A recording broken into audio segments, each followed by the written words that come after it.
Hey, everybody. Assalamu alaikum warahmatullahi wabarakatuh. Ramadan Mubarak for those who are still fasting.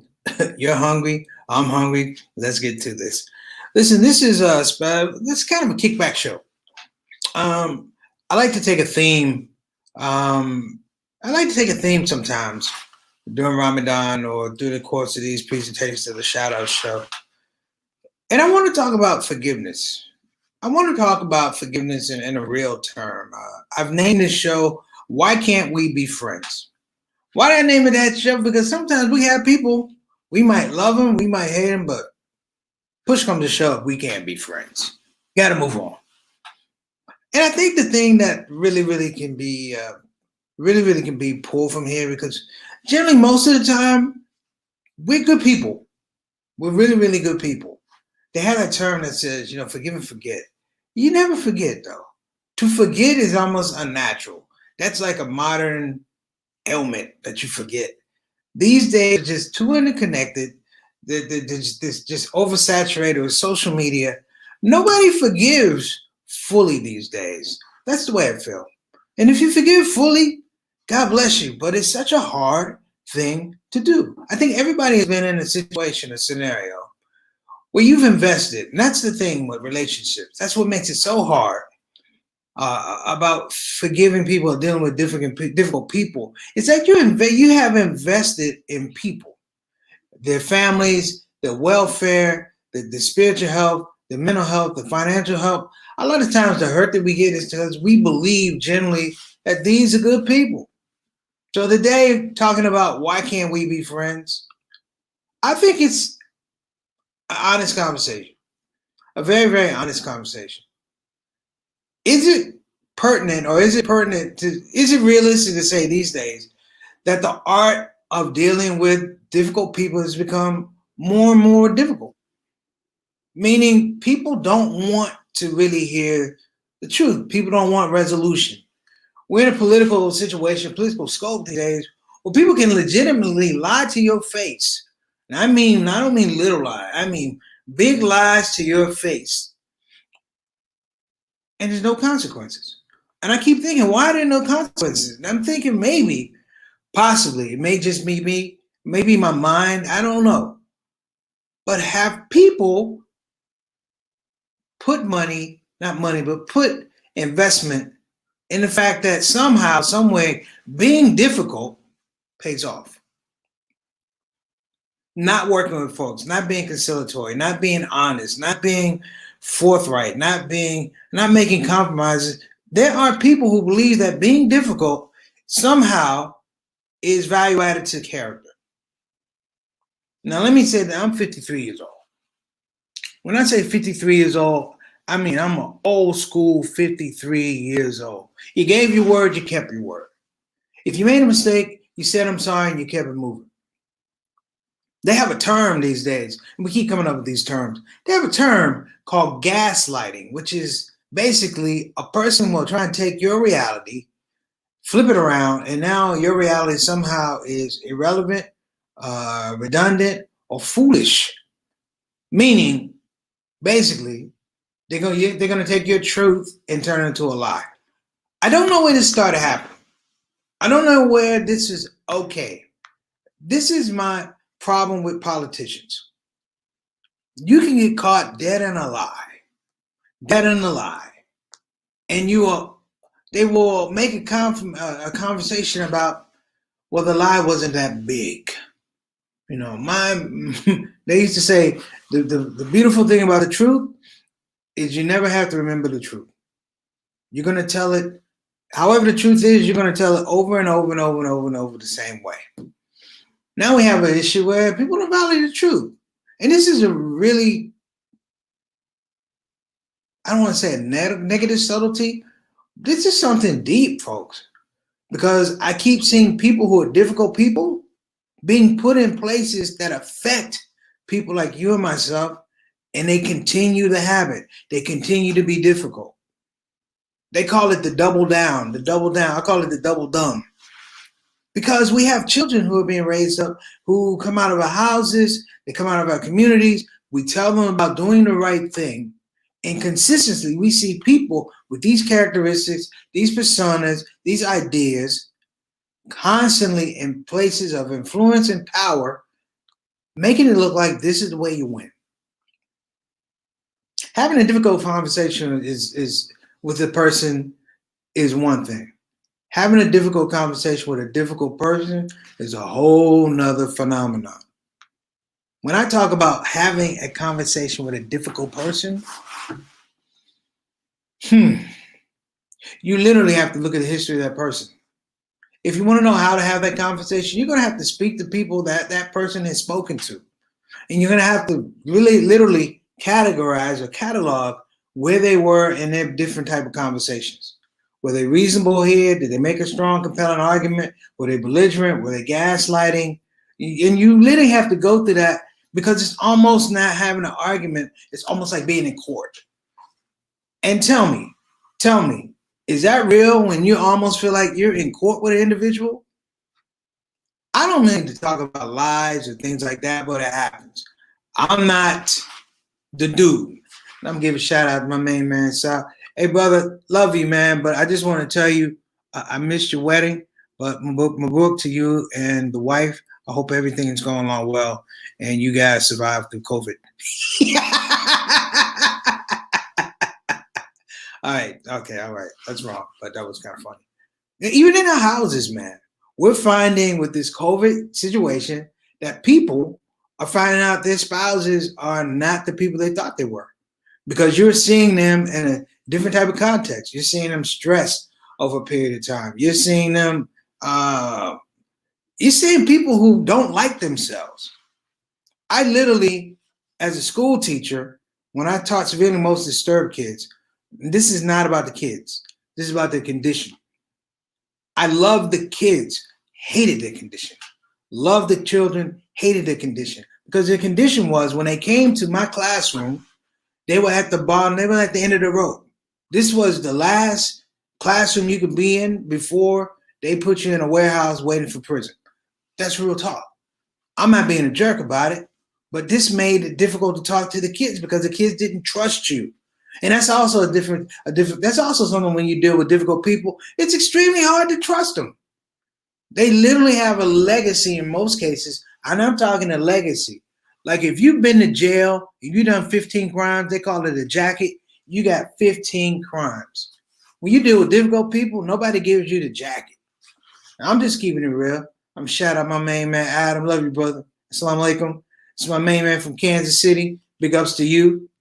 But on this thing, man, I have to say, I know the religious thing is, 70, you have to make up 70 excuses.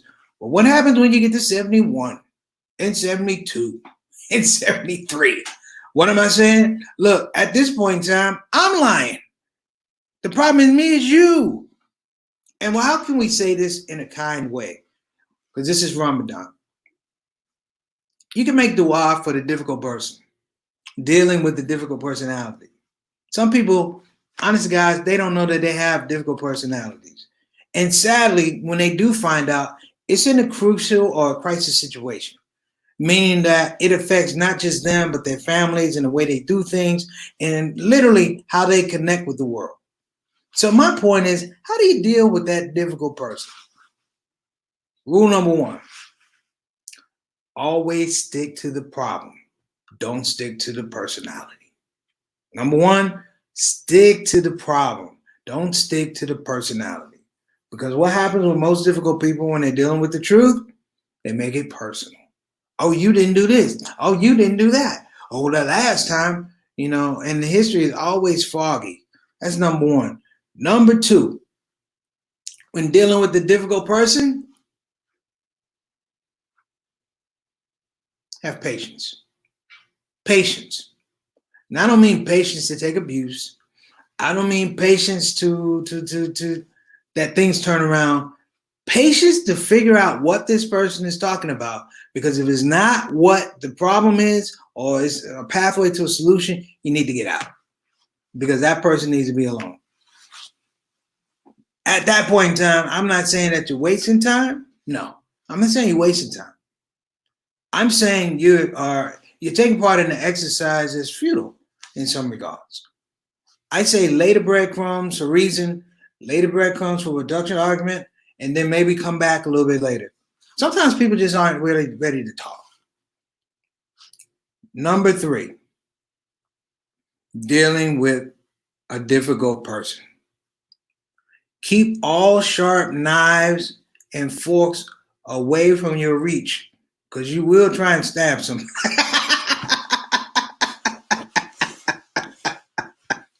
I'm joking. No, I'm not. All right, look.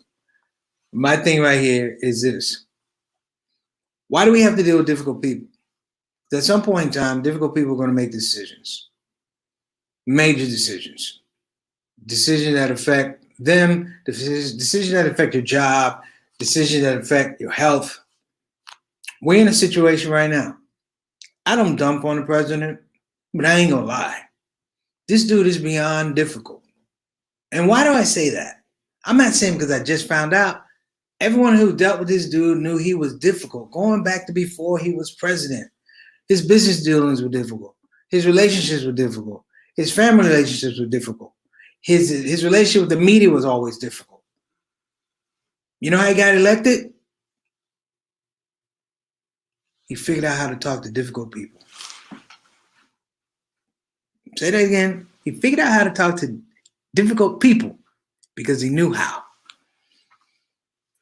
We, as the general population, I don't say general population meaning that the people who are rational, we suffer from what they call behavioral economics, meaning that we go into situations expecting people to make rational decisions. Like we expect them to make rational decisions, and time again, we're disappointed because they make bad decisions, clearly bad decisions, and are willing to argue with you about these bad decisions. Now, I don't know where this comes from. I'm not even putting it on Shaitan. I don't know where it's coming from. I see it all the time. I see it with young men talking to young women. I actually talked to, years ago on a basketball court, I saw a guy that was basically verbally and almost physically to the point he was over this young lady, and she was visibly comfortable. Visibly not comfortable with me, but uncomfortable. I could see this from the other end of the basketball court. And I went over and I pulled the guy to the side and I said, hey, little man, I don't know who you are, but this thing needs to stop. This is me, being OG. Hey, brother, this needs to stop because she's comfortable. It was to the point where she was so uncomfortable when I was talking to the man, she got up and ran away. And the guy looked at me and goes, you messing around in my relationships, my romance. I'm like, what kind of romance do you have when I'm talking to you? A woman runs away. She didn't even say bye. She ran away. And the guy told me, you're old. You don't know what love is. I said, you couldn't spell love. My point is, I realized at this point in time, I'm about to have a difficult conversation with a difficult individual. Now, I like to take a little break. Last couple of days, I haven't taken a break because, I've been rolling and, making this thing happen for the most part. A couple of things I do want to point out that I'm doing a campaign for Muslim aid. Now, here's the deal, man. This is bad. I'm about to say something really bad. I don't know what it is, man, but when black people do campaigns and we're not fundraising, the campaign don't work well. I'm not Imam Zayd, Imam Johari, or Imam Siraj, or I'm not raising no money. But listen, I don't really care. I tell people, if you can't raise money, you know what? Raise your consciousness about kids who need help. Okay, that's number one. Number two is this right here. At the end of the show, I ask everybody to give a shout out. I'm going to tell you, even shout out those difficult people. You know why? Because you get a blessing You get a blessing when you shout out difficult people, because for all I'm saying, they need love too. I'm saying they need love too. I never told you to hate this person. I never told you to be physically aggressive with this person. I'm just telling you, hey, these are the realities of when we're dealing with people. And that's the thing. That's the thing. I'm actually going to segue a little bit talking about this subject. And I'm not taking a commercial today. We're going to wrap up 25 minutes. So we got like 10 minutes left. And there's a reason why I like to keep this format 25 minutes or less. Brevity is a blessing. Let me say that again. Brevity is a blessing.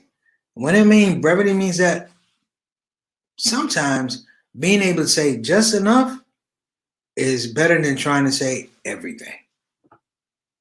And this is what I learned with dealing with difficult people. Short attention spans. Sometimes you have to say just enough because that's all they have. They're dealing with things, and I understand that. They're dealing with things. Some things make them sad. And I have to say this, not to be arrogant. I don't want to be arrogant with these people because they're deserving of love too, just like, the guy who's the best is deserving of love, but also the guy who's the worst is deserving of love. So I'm just being able to say, hey, listen, we're going to roll up the sleeves a little bit and we're going to talk about this. I had a situation years ago, and many of you probably had this situation. You ran into somebody, you say, hey man, how you doing? And through the course of the relationship, their problems, their concern, they became your problems and concerns in some regards. When they didn't have money, it's like we didn't have money. When they didn't have food, it's like we're hungry. You know what? When you're almost homeless, it's like we don't have a place to stay. And I'm not making any kind of character judgment on this, but still love him today. Love him today. But to a man, I'm like, you're a difficult dude. And I try not to have difficult discussions. We make sure families are okay, saying just enough. How's your wife? How's your daughter? Take it now. And when we do get to points we have to talk, I lay some ground rules. Number one, hey, listen, let's stick to the problem, not the personality. But I had a situation with this brother where we were struggling in the comedy game. We had a showcase together. He was very, very nervous about going on stage and performing because there were there were agents in the place.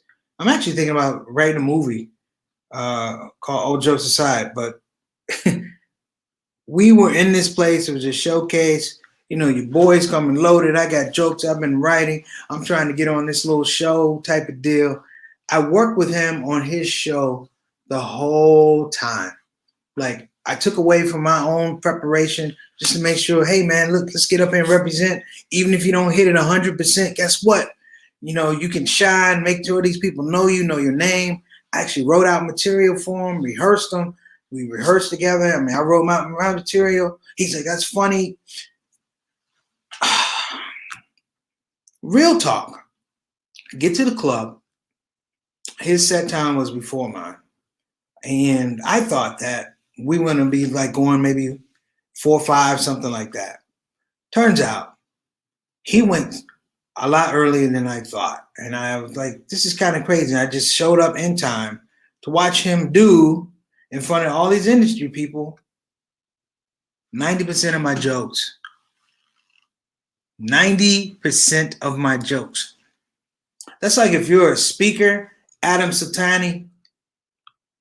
Like, Adam, you're a speech. You're doing the speak, right? You're doing a speech, and you have it written down, and the guy in front of you goes up and does your entire speech. Now, real talk, I had to get up there and ad-lib. He did my best stuff. And I had to sit there on stage knowing that this guy did my best stuff, and I'm looking at him in the audience, and he's looking at me knowing there's a high probability I'm going to fail. Well, here's the deal. I didn't fail. I made the people laugh. I had other material. That wasn't the point. I didn't have my best guns. I wasn't firing my best shot. And I was heated. Like, when I say heated, I'm feeling like I'm talking about some furniture getting ready to move. I went to this dude and I said, man, because I'm trying to be good Muslim here. I'm trying to be good Muslim. I'm like, man, why did you do that, man? And he said, hey, dude, we're all professional. You should have had more material. Ooh, man. Oh, brother, when I say I lost it, I lost it. You know how you say, patience and da-da-da, and shaitan, don't let shaitan win? Shaitan was winning. Left hand, right hand, left hand. And some years later, after we met at a funeral, and I asked why he did it. He said he was scared. And I said, tell him, what are you talking about? He said, I was scared. He said, I was scared to fail. I said, well, I can't trust you, obviously. He said, no. He said, I was afraid to fail. He goes, I felt like if you failed, you could rebuild. I could rebuild. Like I'm the bionic man. We can make him stronger than before. And I said, you out of your mind. And then I saw him a couple of years later. He didn't look good. He was on drugs. I mean, he's on the dope. And then it hit me, the conversation that he had before, it made sense now. Because that sense of failure led him to that pathway. And in this point, your boy was wrong. I was wrong because I didn't listen. Now, guess what? The flip, now I'm being a difficult person. So you see how it changes. All praises due. I've been able to go and do comedy all over the world. I've done TV, written for TV shows, toured with jazz bands, some of the most incredible artists in the world. But to this day, it still bothers me that guy did that. He was difficult. But it still bothers me that when it was flipped around, I was the difficult guy. So sometimes, we have to check ourselves. Remember that whole idea of, speak to the problem, not the personality? I didn't do it. So this part of this presentation is just listen. That patience that I talked about, that I lost, don't ever lose it. It's your guide, folks. I mean, it is your guide. And people may gaslight and take your truth and try and make it a lie or ridicule you or things like that. But, that's the wonderful thing about being a person who's not difficult or being a person that's connected to something that's not difficult. Being connected to this religion is not difficult. It's laid out. It's categorized. It's strategy. When you get away from that or you start dealing with people who get away from that, that's when you have problems.